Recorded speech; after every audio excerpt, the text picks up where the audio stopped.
চোত্তাখোলা ধর্ষণকাণ্ডের মূল অভিযুক্ত বিনয় দেবনাথ আজ আত্মসমর্পণ করল বিলোনিয়া জেলা আদালতে। আদালত তাকে আগামী 29 জুলাই পর্যন্ত জুভেনাইল হোমে রাখার নির্দেশ দিল। কিছুটা স্বস্তি চোত্তাখোলায়। আজ বিলোনিয়া আদালতে জুভেনাইল বোর্ডের কাছে আত্মসমর্পণ করল চোত্তাখোলা ধর্ষণকাণ্ডের মূল অভিযুক্ত বিনয় দেবনাথ। আদালত তাকে আগামী 29 জুলাই পর্যন্ত জুভেনাইল হোমে রাখার নির্দেশ দেন।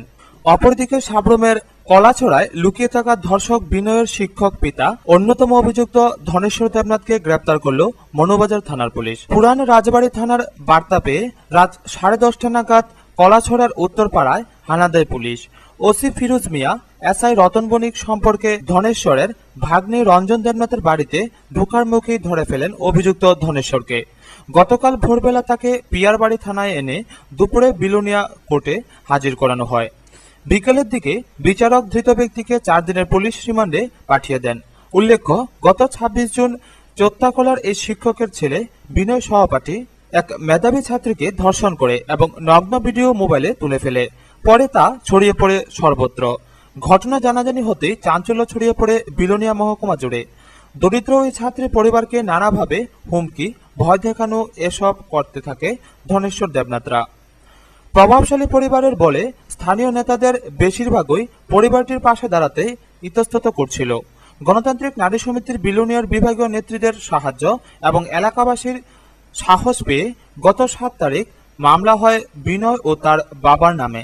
এরপরও নানাভাবে এতদিন পালিয়ে বেড়াচ্ছিল বাপ বেটা দুজনেই।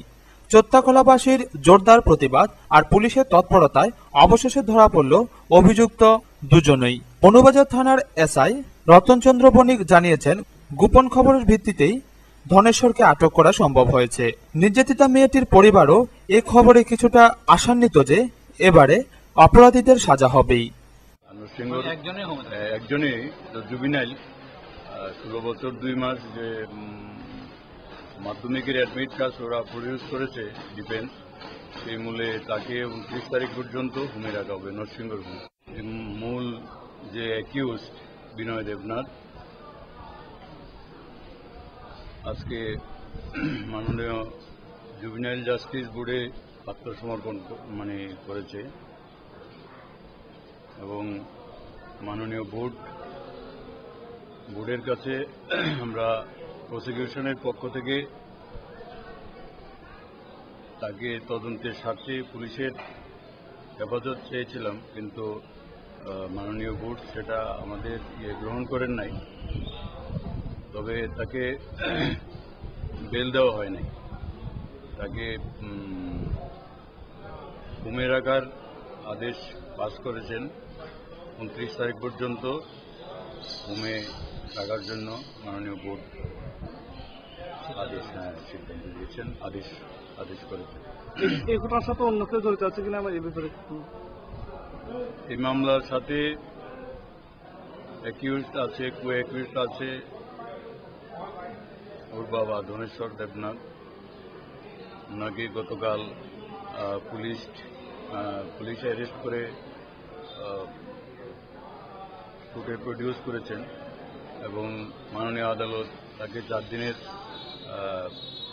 পুলিশ পেয়ারের আয়ুর যে পেয়ার ছিল 5 দিনের পুলিশ রিমান্ড, আদালত 4 দিনের পুলিশ রিমান্ড পাস করেছেন। ব্যুরো রিপোর্ট, খবর ত্রিপুরা। ত্রিপুরা হাইকোর্টের মুখ্য বিচারপতি দীপক গুপ্তা এবং ত্রিপুরা হাইকোর্টের সম্মানীয় বিচারপতি উৎপলেন্দু বিকাশ সাহা আজ বিশালগড় মহকুমা এসডিজেএম কোর্ট পরিদর্শনে আসেন। আজ বিকেলে বিশালগড় মহকুমা এসডিজেএম কোর্টে পরিদর্শনে আসেন ত্রিপুরা হাইকোর্টের মুখ্য বিচারপতি দীপক গুপ্তা এবং ত্রিপুরা হাইকোর্টের সম্মানীয় বিচারপতি উৎপলেন্দু বিকাশ সাহা। এছাড়া উপস্থিত ছিলেন সিপাহীজলা জেলাশাসক কৃষ্ণদুলাল চৌধুরী, সিপাহীজলা পুলিশ সুপার স্মৃতিরঞ্জন দাস, বিশালগড় বার অ্যাসোসিয়েশনের সভাপতি নিগমানন্দ গোস্বামী। প্রথমে তাদেরকে বিশালগড় বার অ্যাসোসিয়েশনের উদ্যোগে সংবর্ধনা দেওয়া হয়। মুখ্য বিচারপতির হাতে ফুলের তোড়া ও উত্তরীয় এবং স্মারক তুলে দেন বিশালগড় বার অ্যাসোসিয়েশনের সভাপতি নিগমানন্দ গোস্বামী। অতিথিদের বরণ করে নেন বিশালগড় অ্যাসোসিয়েশনের পক্ষ থেকে। হয় আলোচনা সভাও। বিশালগড় বার অ্যাসোসিয়েশনের পক্ষ থেকে মুখ্য বিচারপতির কাছে সিপাহীজলা জেলায় বিশালগড় অথবা সিপাহীজলা জেলার বিশালগড় অথবা বিশ্রামগঞ্জে জেলা আদালত স্থাপনের দাবি রাখেন। সভা শেষে মুখ্য বিচারপতি সহ অতিথিবৃন্দ বিশালগড় মহকুমা এসডিজেএম কোর্ট পরিদর্শন করেন। proposed to, after having consent from my other brothers and with their approval and also with their support, maybe within a few months, the port at Gondachera, port at Longtarai Valley, and we have to go to these distant places which have never even seen a port. Vishalgarh, at least as two judges, there are some places where there is not even a port, and people have to be taken 200 kilometers away even for remand. সৌভাগ্যই হোক, আপনারা দীর্ঘদিন ধরে পশ্চিম জেলার সঙ্গে ছিলেন, আর সেই পশ্চিম জেলার একটা ডিভিশনাল ডিস্ট্রিক্ট জাজ কোর্ট বা সহকারী জেলা জজের কোর্ট সুনামরায় ছিল। এখন সেখানে একটা কোর্ট বিল্ডিং তৈরি হয়েছে, পাইলট বলেছিলাম আগে থেকে ওখানে একটা ডিভিশনাল ডিস্ট্রিক্ট। বিশালগড় থেকে শম্পা ভৌমিকের রিপোর্ট, খবর ত্রিপুরা। আবারও পানীয় জলের দাবিতে রাস্তা অবরোধ করলো খেদাবাড়ি ওএনজিসি সংলগ্ন কবরস্থান এলাকার এলাকাবাসীরা। পরে মেলাগড় ব্লকের বিডিও অনিরুদ্ধ রায়ের আশ্বাসে অবরোধ মুক্ত করে এলাকাবাসী। আবারও জলের দাবিতে রাস্তা অবরোধ করল খেদাবাড়ি এলাকাবাসী। আজ সকাল 10টা নাগাদ সোনামুড়া বিশ্রামগঞ্জ ভায়া তকসাপাড়া সড়কের খেদাবাড়ি ওএনজিসি সংলগ্ন কবরস্থান এলাকায় রাস্তা অবরোধে বসে এলাকাবাসীরা। এলাকাটিতে মিশ্র বসতির প্রায় 250-রও বেশি পরিবারের বসবাস রয়েছে। সংখ্যালঘু মুসলিম সম্প্রদায়ের মানুষও। তাদের দাবি, এলাকায় একটি গভীর নলকূপ থাকলেও তা 10 দিন ধরে বন্ধ হয়ে পড়ে আছে। পানীয় জলের জল পাচ্ছে না এলাকাবাসীরা। পানীয় জলের জন্য হাহাকার চলছে এলাকায়। এদিকে মুসলিম সম্প্রদায়ের লোকদের রমজান মাস হওয়াতে পানীয় জলের অভাবে ব্যাপক সমস্যা পোহাতে হচ্ছে তাদের। আর এ সমস্ত দাবি নিয়েই পথ অবরোধে বসে এলাকাবাসীরা। প্রধানরা জানাইছি, উপপ্রধানরা জানাইছি, তারা জানাইলে কইতেছে জল পাইবা এরকম করে 4-5 দিন কোন দিকে উঠিত পাইবা। এখন না পাইলে কই আমরা রোজার দিন আমরা কেমন করে খাই, 200 কত পরিবার আমরা এখানে। আর অন্যরা কয়েকটা টিভি জল আছে, কাই গেছে, তারাই দিক গেছে, তারাও না করে দিছে। আমরা আজ 7-8 দিনের মতো, সেই 7-8 দিনে কিন্তু সবারই ব্যাপারটা জানাইতেছি কইছে ঠিক আছে এখন জল আইব, এইব সেইব ঠিক করবো। এরকম করতে হইতে আজকে খাই এটার জল, পশু যায় এটা জল, পশু যায় হাতেরা কল যায় না করে দেয়। এতটি পরিবার ওই এই গর্তের জল সেই গর্তের জল খাইতে খাইতে অনেক লোক অসুখ হয়ে গেছে গা। তখন কালী তারা যারা আছি আমরা ভিতরে আমরা কিছু করার নাই, তখন আমরা সিদ্ধান্ত নিছি আবার আমরা রাস্তা। খবর পেয়ে অবরোধ স্থলে ছুটে আসেন মেলাগড় পঞ্চায়েত সমিতির ভাইস চেয়ারম্যান সুবল মজুমদার। তিনি বলেন, খেদাবাড়ি অঞ্চলে ভূগর্ভে জলের স্তর নেই। ভূগর্ভে পাথর থাকায় জলের সমস্যা হচ্ছে। তবে পাহাড়ি উপত্যকায় একটি গভীর নলকূপ বসানোর পরিকল্পনা রয়েছে তাদের। কিন্তু অবরোধকারীরা অবরোধ তুলতে রাজি না হওয়ায় ছুটে আসেন মেলাগড় ব্লকের বিডিও অনিরুদ্ধ রায়। তিনি অবরোধকারীদের আশ্বাস দেন যে তিনি জলের ব্যবস্থা না করে এলাকা থেকে যাবেন না। তার এই আশ্বাস পেয়ে প্রায় 1.5 ঘন্টা পর অবরোধকারীরা রাস্তা অবরোধ মুক্ত করেন। আমার কথাটা শুনেন, আপনারা আমার সামনেই দেখেন ট্যাঙ্কার আইতেছে, তারা আইতেছে। জল যতক্ষণ পর্যন্ত না আপনাদের এখানে মোটর তারা ঠিক করতে পারে, প্রত্যেক দিন 2 বার করে জল দিব আমরা। আপনারা দেখা দিবেন কোনখানে হয়, এখানে একটা গল হইলে একটা, 2টা গল হলে 2টা, আমার কোনো অসুবিধা নাই। যেখানে লেয়ার পায় আমি কালকে বাড়াইতেছি, আপনারা দেখাই দেন এই কোনখানে আপনার ইয়ে হয়, এটা পায়। আর যতক্ষণ পর্যন্ত না মোটর তো পুরে ইয়ে করে, এটা ঠিকই যে 10 দিন ধরে আপনারা জল পান না, এটা সত্য কথা। যতদিন পর্যন্ত মোটরটা ঠিক করে 2 বার করে জল। পরে এলাকায় ছুটে আসেন DWS দপ্তরের মহকুমা আধিকারিকও। তিনি বলেন, দপ্তরে মেশিনের সংকট থাকায় 10 দিন ধরে কোনো নতুন মেশিন দেওয়া সম্ভব হয়নি। পরে এলাকায় পানীয় জলের ব্যবস্থা করেন বিডিও অনিরুদ্ধ রায়। প্রথম যেদিন আসলো ওদিন মোটরটা তুলে নিয়ে গেছি, এরপরে আমরা এটা আগরতলা মোটরটি পাঠিয়ে একদিন, এরপরের দিন আসি বুধবার দিন তারা রাত্র অব্দি কাজ করার পরও ওই মোটরটি চলে নাই, মানে কিছু ফল থেকে গেছিল, মানে রিওয়াইন্ডিং করার পরও মোটরে, এই কারণে মোটরটি চলে নাই। এটা আবার গতকালকে এটা তুলে নিয়ে আবার আগরতলাতে নিয়ে এটা আবার ঠিকঠাক করে নিয়ে আজকে এই মোটরটাই নিয়ে এসেছি। তখন এটা ফিটিং স্পেয়ার মেশিন আছে আমার কাছে কিছু, মানে পর্যাপ্ত না। এটা এই ইদানিং কালে আমার 5-5টা মোটর নষ্ট হয়ে গেছে। এতে এখানে কাজ করতে গিয়া আমার এই 5টা মোটর একই সঙ্গে ইয়ে করা মোটর এত পর্যাপ্ত আমার কাছে মতো নেই। নাসরিন আক্তার লিজার রিপোর্ট, খবর ত্রিপুরা। সিটুর উদয়পুর অষ্টম বিভাগীয় সম্মেলন অনুষ্ঠিত হয় বাগমা বাজারে। দুদিন ব্যাপী সম্মেলনের প্রধান বক্তা হিসেবে উপস্থিত ছিলেন বিদ্যুৎ মন্ত্রী মানিক দে। সিটুর 2 দিন ব্যাপী উদয়পুর বিভাগীয় সম্মেলন শুরু হয় বাগমায়। অষ্টম বিভাগীয় সম্মেলনের প্রকাশ্য সমাবেশ হয়েছে বাগমা বাজারে। প্রধান বক্তার ভাষণে বিদ্যুৎ মন্ত্রী মানিক দে দেশের কেন্দ্রীয় সরকারের তীব্র সমালোচনা করেন। তিনি বলেন, দেশের শ্রমিকদের অধিকার খর্ব করছে কংগ্রেস সরকার। ব্রিটিশ শাসিত ভারতবর্ষে শ্রমিকদের যে অধিকার ছিল সেই অধিকার কেড়ে নেওয়ার চেষ্টা করছে বর্তমান কেন্দ্রের কংগ্রেস সরকার। সরকারের ভুল নীতির ফলে দেশের কৃষক শ্রমিকরা বঞ্চিত হচ্ছে। মন্ত্রী মন্তব্য করেন, কেন্দ্রীয় সরকার দেশের মূল্যবান সম্পদকে কাজে লাগানোর ক্ষেত্রে জনগণের সহযোগিতা, যুক্তি পরামর্শ নিয়ে কাজ করলে দেশ আরও সমৃদ্ধ হতো। সরকারের সঠিক নীতির অভাবে ভারতবর্ষ এখন কঠিন পরিস্থিতির মুখোমুখি। আর্থিক মন্দার অন্যতম কারণ কেন্দ্রীয় সরকারের ভুল নীতি। খাদ্য নিরাপত্তা বিলের নামে দেশের সাধারণ মানুষের ঠকানোর চিন্তা করছে কেন্দ্রের কংগ্রেস সরকার। মন্ত্রী বলেন, কেন্দ্রীয় সরকারের নয়া নীতির ফলে আগস্ট মাসের 20 থেকে গ্রামে শতকরা 68 জন ও শহরে 42% মানুষ রেশন পাবে, বাকিরা রেশন থেকে বঞ্চিত হবে। এই সিদ্ধান্তের তীব্র সমালোচনা করেন মন্ত্রী মানিক দে। জনসাধারণকে যুক্ত করে মানুষের কল্যাণে, মানুষের জন্য যদি থেকে নীতি নিতে কর্মসূচি গ্রহণ করতেন, তাহলে এমনটা হওয়ার কথা না। অবস্থা চলছে, যে দেশে আমরা বসবাস করি, যে দেশের নাগরিক আমরা, ভারতবর্ষে দেশ স্বাধীন হওয়ার পর এত খারাপ অবস্থা কোনদিন হয়নি।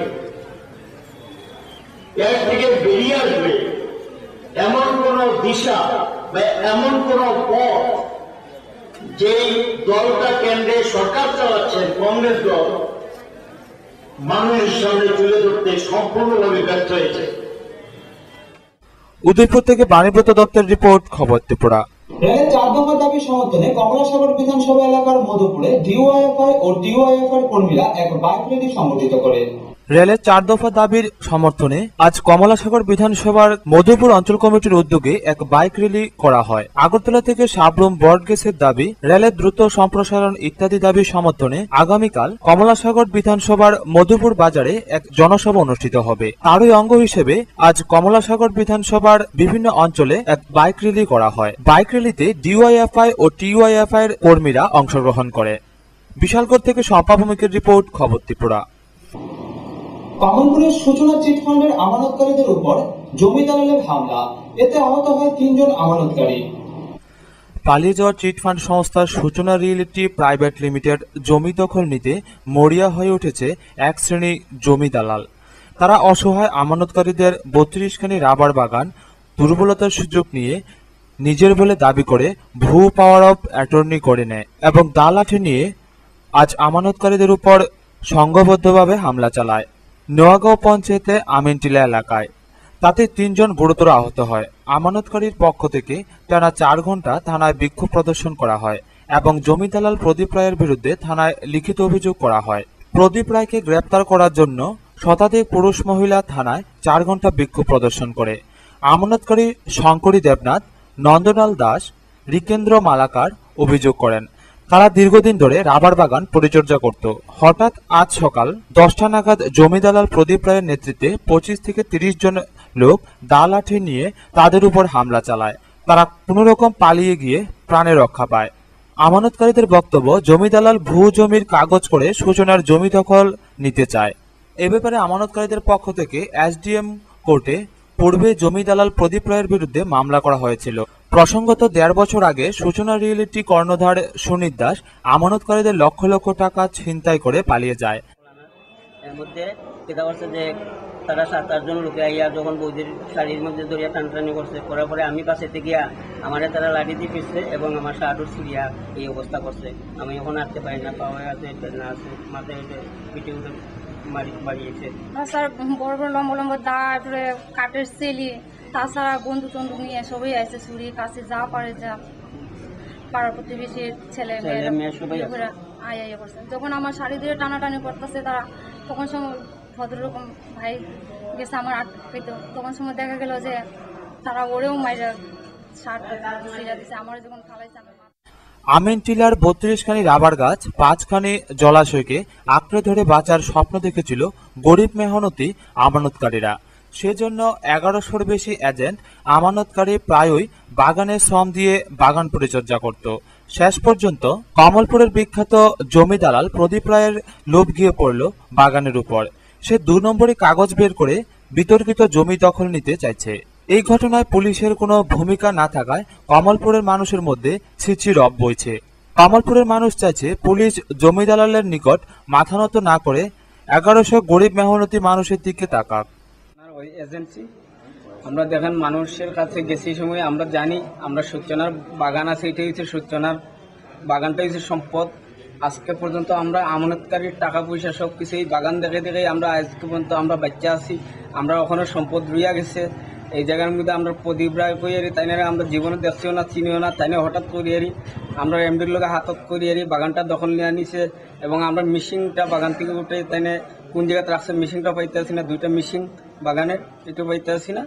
আমরা মেইন কথা হচ্ছে আমরা আসল টাকাটা আমি পাই। আমরা আজকে এই বাগানটাই আমরা সম্পদ। আর 5টা পুকুর আছে, এই পুকুরটাই দিয়ে আমরা সব জনগণ আমরা যত আমানতকারী আছি এবং এজেন্টরা আছি সবের দায়িত্ব আমরা বাগানের উপরে। কমলপুর থেকে রূপালী চক্রবর্তীর রিপোর্ট, খবর ত্রিপুরা। প্রশাসনের অগোচরে বিভিন্ন দপ্তরের আধিকারিকদের জন্য সরবরাহকৃত যানবাহনগুলির অপপ্রয়োগ করা হচ্ছে।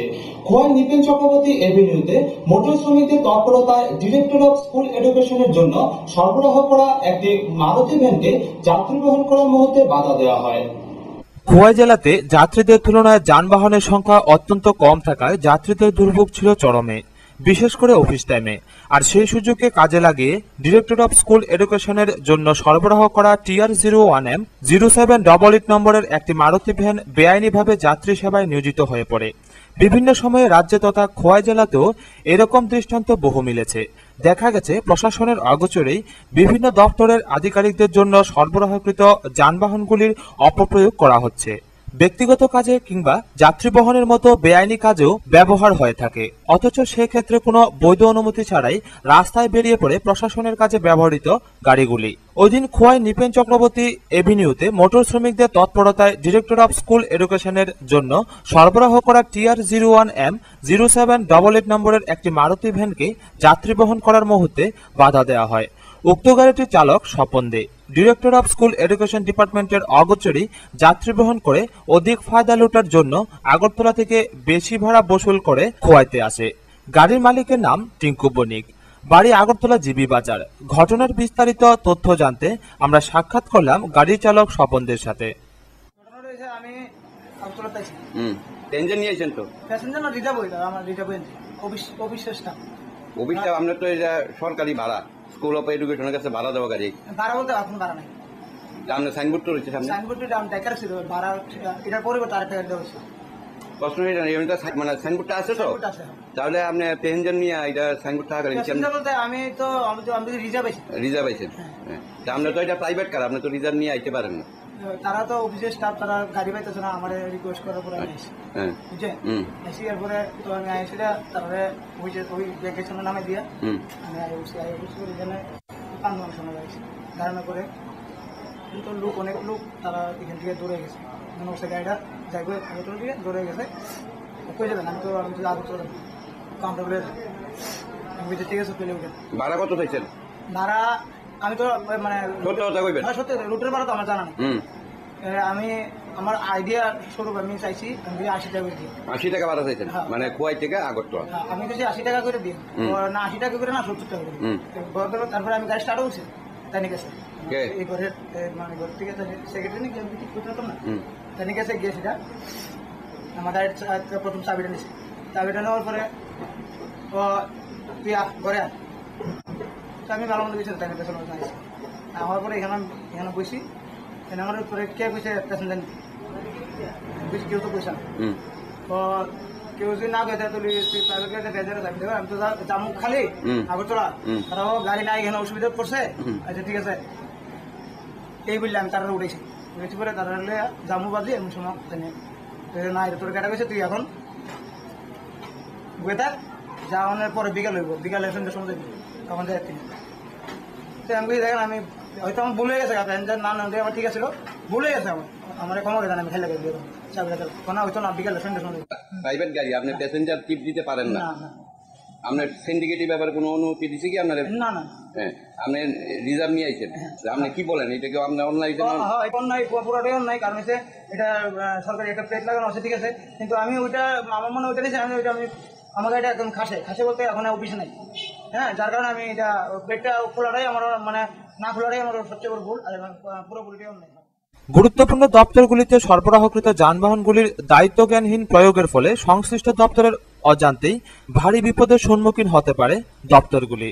যে কোনো সমাজবিরোধী কাজেই যে ব্যবহার হতে পারে গাড়িগুলি। সামান্য লোভে পা রেখে গাড়িটির চালক স্বপন্দে বেআইনি কাজে লিপ্ত হয়ে পড়ল। যাত্রীদের থেকে 35 থেকে 45 টাকা ভাড়ার বদলে আদায় করে নিল 70 থেকে 80 টাকা। সচেতনতা শুধু চালকেরই নয়, যাত্রীদেরও একটু সচেতনতা হওয়ার প্রয়োজন বোধ থাকছেই। ব্যুরো রিপোর্ট, খবর ত্রিপুরা। ডিওয়াইএফআই সোনামুড়া তামসাবাড়ি শাখার উদ্যোগে আয়োজন করা হয় এক কৃতি সংবর্ধনা ও প্রাথমিক চিকিৎসা সরঞ্জাম বিতরণ অনুষ্ঠান। প্রবাদ প্রতিম কমিউনিস্ট নেতা তথা পশ্চিমবঙ্গের প্রাক্তন মুখ্যমন্ত্রী জ্যোতি বসুর জন্ম সার্ধশতবর্ষ উপলক্ষে ভারতের গণতান্ত্রিক যুব ফেডারেশন সোনামুড়া তামসাবাড়ি 8 নং শাখার উদ্যোগে হয় এক কৃতি সংবর্ধনা ও প্রাথমিক চিকিৎসা সরঞ্জাম বিতরণ অনুষ্ঠান। তামসাবাড়ি মুক্তাঙ্গন মঞ্চে অনুষ্ঠিত এই অনুষ্ঠানে উপস্থিত ছিলেন বিধায়ক Shyamal Chakraborty, Sonamura Nagar Panchayat chairman Narayan Chakraborty, vice chairman Abu Taher, councillor Namita Saha, CPM বিভাগীয় সম্পাদক মণ্ডলীর সদস্য রতন সাহা, সিপিএম সোনামুড়া অঞ্চল সম্পাদক ওহিদুর রহমান, ডিওয়াই এবং সেটা সফল হবে এটা আমরা আশা রাখছি। পাশাপাশি আজকে যে সংবর্ধনা অনুষ্ঠানটা করা হচ্ছে, আপনারা জানেন যে আমাদের রাজ্যকে আমরা শিক্ষার দিক থেকে ভারতবর্ষের বিশ্বায়নের যুগে, উদারীকরণের যুগে শিক্ষা, সুস্থ সংস্কৃতি যেখানে অবলুপ্ত হচ্ছে, সেই জায়গায় দাঁড়িয়ে ভারতের গণতান্ত্রিক যুব ফেডারেশনের এই যে উদ্যোগ, যারা 8 নং ওয়ার্ডে প্রথম বিভাগ এবং দ্বিতীয় বিভাগে উত্তীর্ণ হয়ে ডিওয়াইএফআই সোনামুড়া অঞ্চল সম্পাদক রাজীব সিংহ রায়, ডিওয়াইএফআই তামসাবাড়ি ইউনিট সম্পাদক দীপক সিং সহ অন্যান্য সদস্যরা অনুষ্ঠানে নাচ গান ও নাটক পরিবেশন করেন এলাকার শিল্পীরা।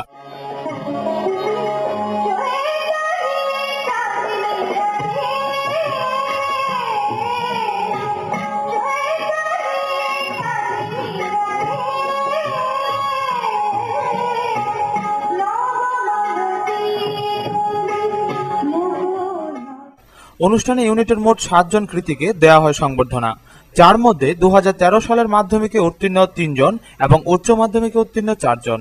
তাছাড়া প্রাথমিক চিকিৎসার সরঞ্জাম বিতরণ করা হয় এলাকার 22 জন দুস্থকে। সংগঠনের শাখা সম্পাদক দীপক সিং জানান, আগামী দিনেও তারা এ ধরনের কর্মসূচি পালন করে থাকবেন।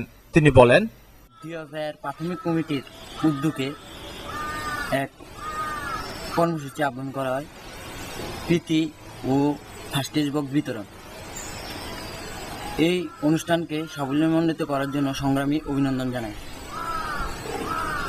এবং আগামী দিনেও আমাদের ডিওএফআইয়ের যে কর্মসূচি অনুষ্ঠিত হবে, এরা সব সময় আমরা পালিত করব এবং সবার সহযোগিতা এবং কামনা করি। কত জনের দিছ?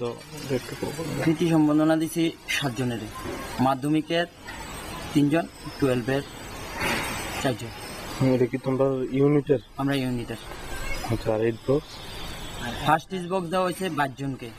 আমরা ইউনিটের দরিদ্র সীমা যারা আছে তারাই দেওয়া হয়েছে 22 জনের, 22টা ফ্যামিলি দেওয়া হয়েছে।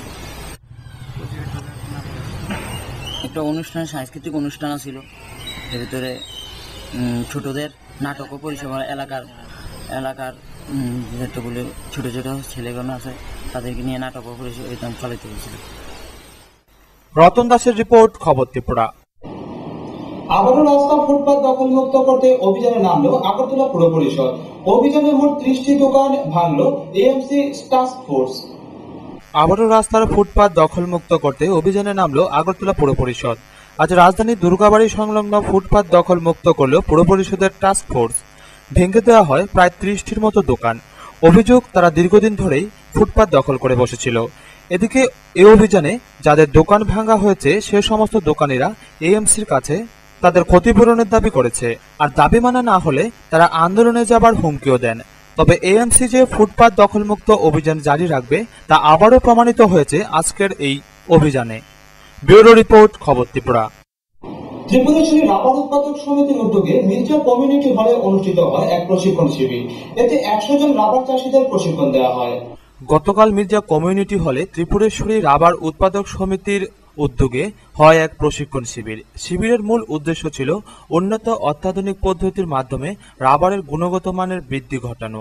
জানা গেছে, গত অর্থ বছরে আরপিএস রাবার উৎপাদন করেছে 3.65 মেট্রিক টন। রাবার বাগান ছিল প্রায় 850 হেক্টর। গত বছর সমিতি প্রায় 1,50,347,000 টাকা লেনদেন করে। আরপিএস 7টি পঞ্চায়েতের মধ্যে প্রায় 10 বর্গ কিমি নিয়ে তার পরিধি বিস্তৃত রয়েছে। তবে এর মধ্যে পরিণত বাগানের পরিমাণ 850 হেক্টর এবং অপরিণত বাগানের পরিমাণ 450 হেক্টর। এছাড়া ল্যাটেক্স সরবরাহকারী সদস্য সংখ্যা 100 জন। এদিন প্রশিক্ষণ শিবিরে প্রায় 100 জন রাবার চাষীদের প্রশিক্ষণ দেওয়া হয়। অতিথিবর্গের মধ্যে উপস্থিত ছিলেন রাবার বোর্ডের RPC MN Gopinath, joint RPC V Mahadevan সহ সমিতির অন্যান্যরা। खाली 4-5 आदमी है, इधर ग्लोबल्स कितना है? बहुत हजार लोगों है।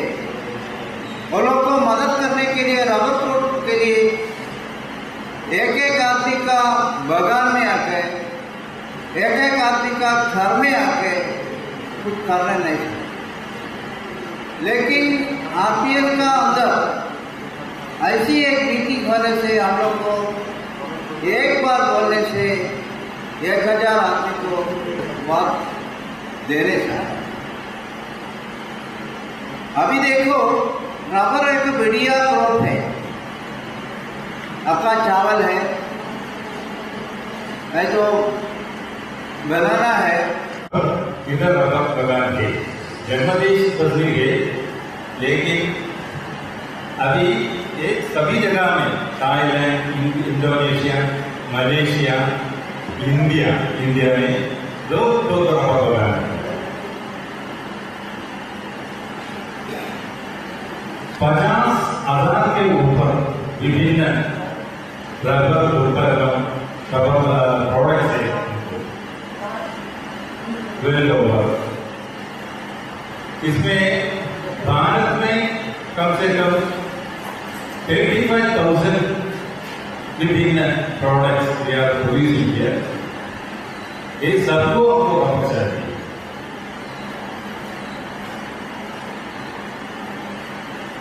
हम इधर बनाना है, इधर काम है तो बाहर से भी कराना है। উদয়পুর থেকে বাণীব্রত দত্তের রিপোর্ট, খবর ত্রিপুরা। কৈলাসহর ডুলুগাঁও দ্বাদশ শ্রেণী বিদ্যালয়ে অনুষ্ঠিত হয় এক কৃতি সংবর্ধনা ও বার্ষিক ক্রীড়া পুরস্কার বিতরণী অনুষ্ঠান। অনুপ্রেরণা যোগাতে এবং ভালো ছাত্রছাত্রীদের উৎসাহ বাড়াতে কৈলাসহরের ডলুগাঁও দ্বাদশ শ্রেণী বিদ্যালয়ের কৃতি ছাত্রছাত্রীদের সংবর্ধনা দেওয়া হয়। একই অনুষ্ঠানে স্কুলের বার্ষিক ক্রীড়া প্রতিযোগিতায় বিজয়ী ও বিভিন্ন ক্লাসে সর্বোচ্চ নম্বর প্রাপকদেরও পুরস্কৃত করা হয়েছে। এবার দ্বাদশ শ্রেণীর পরীক্ষার ফলাফলে 100% পাশের কৃতিত্ব অর্জন করেছে এই স্কুলটি। স্কুলের বিভিন্ন পরীক্ষার ফলাফল ভালো করার ক্ষেত্রে ওই অভিভাবকদের সহায়তা চেয়েছেন স্কুলের প্রধান শিক্ষক অধীরচন্দ্র দাস। পাশের গ্রাম বিলাসপুরের ছেলে দেবপ্রিয় বর্ধন আইএস পরীক্ষায় সাফল্যের সঙ্গে উত্তীর্ণ হয়ে ধলাই জেলায় চাকুরিতে যোগ দিয়েছেন। প্রধান শিক্ষক চান এই এলাকার ছাত্রছাত্রীরা দেবপ্রিয়ের মতো কৃতিত্ব অর্জন করুক। পঠন পাঠন সংক্রান্ত বিষয়ে স্টুডেন্ট এবং শিক্ষক যে রেশিও অনেক কম। এইবার এই বিদ্যালয়ের ছাত্র সংখ্যা হচ্ছে 11 বাদ দিয়ে হচ্ছে 720 এবং 11 এবার আমার হচ্ছে 90 জন, তাহলে দাঁড়ালো 870। 870 ছাত্র, শিক্ষক সংখ্যা হচ্ছে মাত্র 24 জন এবং সার্ভিস ইউটিলাইজেশনে আছেন 2 জন এবং একজন পিআই নিয়ে আমরা 27 জন শিক্ষক নিয়ে প্রায় 850 ছাত্রকে নিয়ে আমরা পঠন পাঠন চালিয়ে যাচ্ছি। যাই হোক, এই সমস্যা তখনও ছিল। সেই বিদ্যালয়, সেই স্কুল, সেই অঞ্চলের সুনাম নষ্ট হয়ে যাবে, সেই নিয়ে আমরা আবার পর্যালোচনায় বসি। পর্যালোচনার পরিপ্রেক্ষিতে গত 2012 সালে যখন টেস্ট হয়, যারা 2013 সালে সেন্টার হবে তাদের জন্য আমরা গার্জিয়ানকে ডেকেছিলাম। আমাদের দুর্ভাগ্য, হয়তো আমরা বুঝতে পারিনি আজকের মতন অবস্থা হয়েছে। আজকে আমরা প্রত্যেক ছেলে মেয়েদের কাছে চিঠি দিয়েছি। গতকাল আমার শিক্ষক পরিমল মালাকার মহোদয় সমস্ত হাওড় অঞ্চলে মাইকিং করেছেন। তাছাড়া গত এই মাসের 8 তারিখে 26 তারিখে আগামী দিনে একটা প্রোগ্রামকে সামনে রেখে একটা মিটিং হয়েছিল। এই মিটিং এর রিভিউ মিটিং একটু আগে আমরা সেরে এসেছি। রিভিউ মিটিং এর সদস্যরা এখানে আছেন। আমরা বার্তা দিয়েছিলাম আজকে এখানে উপস্থিত হয়ে আপনাদের সুচিন্তিত মতামত শুধু আমরা বলে যাব। কৈলাসহর থেকে প্রিয়তোষ দাসের রিপোর্ট, খবর ত্রিপুরা। রাজ্যে নারী নির্যাতন, নারী ধর্ষণের প্রতিবাদে রাজধানীর পুলিশ সদর দপ্তরের সামনে ধর্নায় বসে এনএসইউআই। পরে পুলিশ তাদের গ্রেপ্তার করে। এনএসইউআইয়ের উদ্যোগে রাজ্যে নারী নির্যাতন, নারী ধর্ষণ ও বধূ হত্যা ইত্যাদি বিষয়গুলি বন্ধের প্রতিবাদে এক ধর্ণা সংগঠিত করে রাজধানীতে। রাজধানীর পুলিশ সদর দপ্তরের সামনে ধর্ণায় বসে এনএসইউআইয়ের কর্মী সদস্যরা। পরে পুলিশ এসে তাদের ছত্রভঙ্গ করে গ্রেপ্তার করে। ধর্ণায় উপস্থিত ছিলেন এনএসইউআই রাজ্য সভাপতি ভিকি প্রসাদ সহ অন্যান্য নেতৃত্ব ও কর্মীরা।